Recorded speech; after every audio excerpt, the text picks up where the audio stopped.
There is a jacket sitting in someone's closet right now worth over $5,000. The person who owns it thinks it is just an old work coat. This video exists to make sure that person is not you. Number 10. The gas station attendant uniform. A short sleeve shirt, a matching cap, a little bow tie. The kind of thing you would find folded at the bottom of a donation bag without a second thought. That is exactly the problem. Gas station uniforms from the 1950s through the 1970s, from brands like Standard Oil, Texaco, Mobil, and Shell, were corporate issued, fitted, and almost entirely thrown away. Most attendants wore them until they fell apart. That is why the few complete sets that made it out in good shape are now collector pieces. What you are looking for is the patch, a clean embroidered brand logo on the chest, Shell, Sinclair, Standard, still attached to the original shirt. Even better if the set includes the matching cap, bow tie, belt, jacket, and pants. A complete 1961 Standard Oil attendant uniform in near-perfect unworn condition has been documented on the market. The seller bought it directly from the original attendant, who kept it folded in his closet for over 20 years. Here is where people get it wrong. Individual patches on their own go for just a few dollars. But the complete uniform together, entirely different conversation. Do not throw away anything with an oil company logo on it before you check what you have. The next item on this list got donated even more often, and it starts at nearly $125 for the cheapest version. Number 9. The McDonald's employee uniform from the 1970s and 1980s. Yes, you read that right. A 1976 McDonald's crew vest, red and gold, Ronald McDonald theme, size medium, sold on eBay for $124.99. One fast food vest, from a job most people quit after 6 months.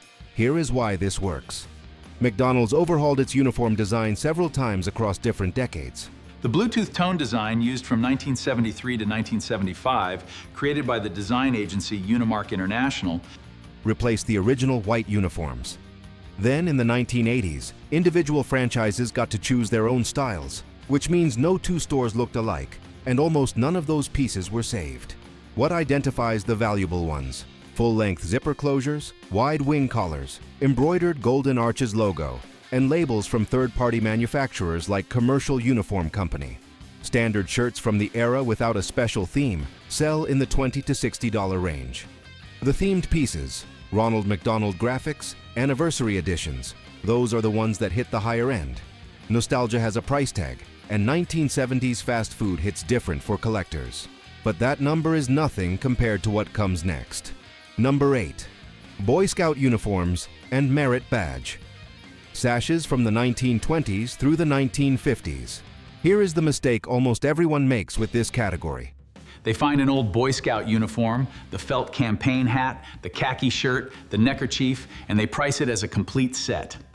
A basic vintage uniform in good condition sold for $130 at live auctioneers in 2022.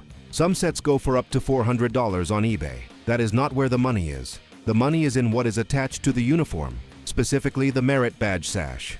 A lot of rare Order of the Arrow emblems from the 1930s and 1940s sold for $4,450 on eBay in March of 2019. A 1937 World Jamboree participant badge, the kind a scout brought home from an international event and his family kept in a drawer for decades, sold for $4,319 in January of 2020.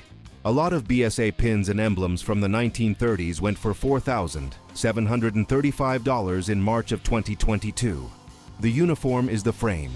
The badges are the painting.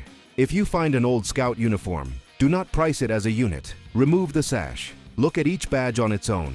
The ones that say Order of the Arrow, reference a specific lodge name, or are tied to a pre-war World Jamboree are the ones to research before you put a number on anything.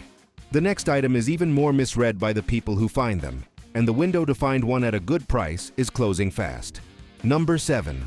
NASCAR Pit Crew Fire Suits. At the end of every racing season, teams clean house, gear gets donated, sold to mechanics, or thrown in a dumpster. That is how race-used pit crew fire suits end up at thrift stores and estate sales for almost nothing. Here is what separates a $40 fine from a $350 score. The suit needs to be race-issued or race-used, not a replica, not fan merchandise.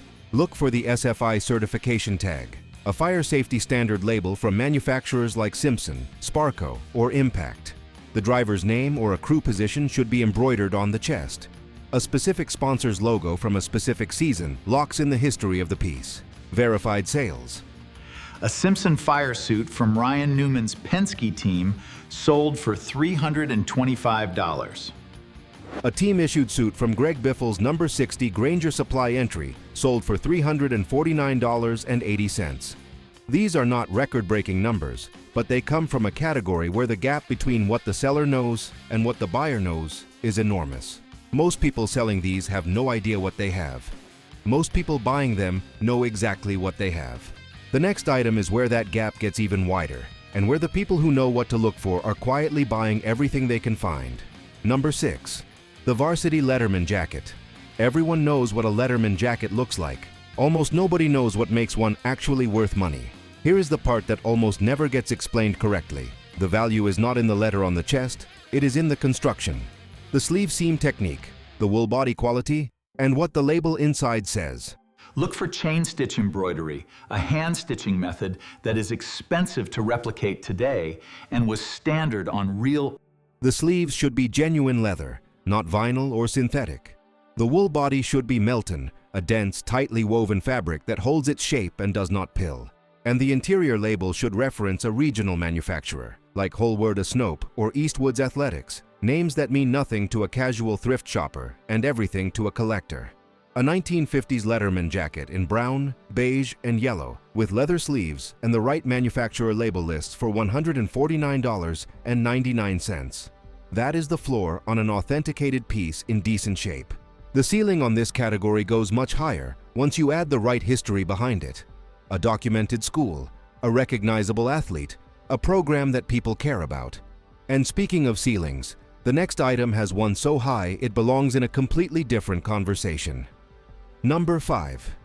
The World War II A2 flight jacket, hand-painted.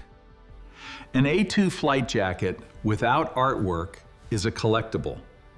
An A2 with the right hand painted Nose art is something else entirely. Here is how the price actually works. During World War II, American airmen, bomber crews especially, painted their jackets by hand. They copied the nose art from their specific aircraft, counted their missions as painted bombs across the leather, and added their squadron insignia. Every one of those details is traceable. Every one of them adds value. A specialist appraiser on Antiques Roadshow assessed a 1942 A2 with painted identification of the 390th bomb group at between $6,000 and $9,000 at auction. The appraiser put it plainly: the painting is where the value is. What to check? The leather should be horsehide or goatskin, not modern cowhide. Horsehide jackets from manufacturers like Cable Raincoat Company carry a date-stamped contract label. The paint should show natural cracking that comes with age, not fresh brushwork.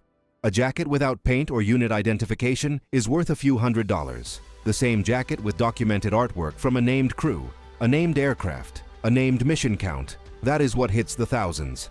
The next item made headlines in 2024, and the number will stop you cold. Number 4. Rock Band Tour Crew Jackets. This one gets passed over because it does not look like anything special. A satin jacket, a band name on the back, a first name embroidered on the chest.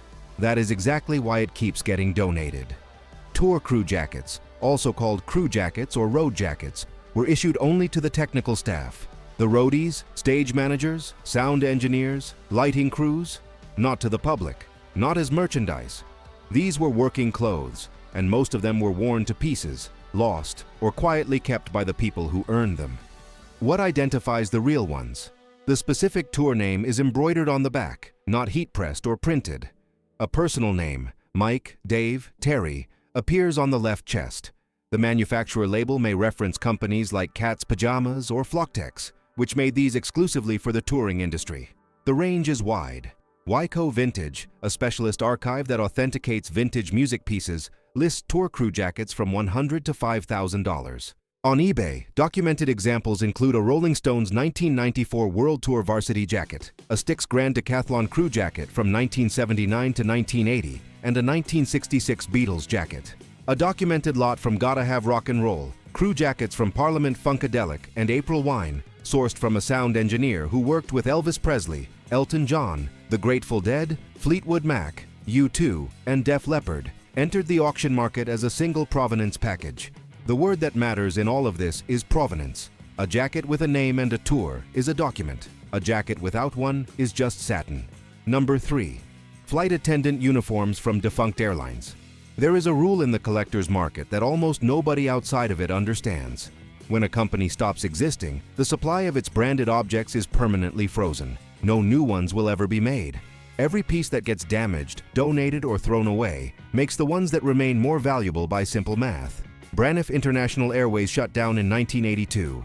Pan Am closed in 1991. Eastern Airlines in 1991. TWA in 2001. Their uniforms are still out there, in estate sales, in the back of closets, in donation bags at Goodwill. Braniff hired Emilio Pucci between 1965 and 1973. Pucci designed a layered system of pieces, jacket, shift, scarf, belt, cap, that could be added or removed depending on temperature and setting. The line was called Airstrip.